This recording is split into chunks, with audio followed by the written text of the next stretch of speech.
Iran పక్కన ఉండి అమెరికాతో ఇజ్రాయెల్తో యుద్ధం చేయడానికి రంగం సిద్ధం చేసుకున్నారు. అయితే ఈ యుద్ధంలో ఇరాన్ గెలవడానికి అవకాశాలు ఉన్నాయా, అమెరికా గెలవడానికి అవకాశాలు ఉన్నాయా, ఇజ్రాయెల్ గెలవడానికి అవకాశం ఉందంటే ఇరాన్కి ఎక్కువ ఛాన్సులు అయితే కనిపిస్తుంది.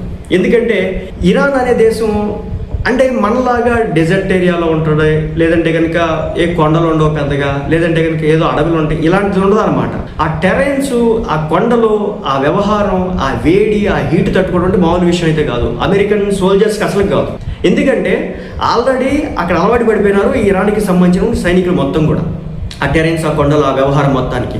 పైగా ఏంటంటే ఆ కొండలు నెట్ట నిలువుగా ఇలా ఉంటాయి అనమాట. వాటిని ఎక్కడం చాలా కష్టం. అది కూడా ఒక 70 కిలోలు 80 కిలోల వెపన్స్ని లోడ్ చేసుకుని, అంటే అమ్యునేషన్ ఉంటుంది, ఏదైతే వెపన్ ఉంటుందో ఆ వెపన్ని మిగిలిన వస్తు సామాగ్రిని తీసుకొని వాటర్ని తీసుకుని అంత ఎక్కడం ఎవరి వల్ల కూడా కాదు.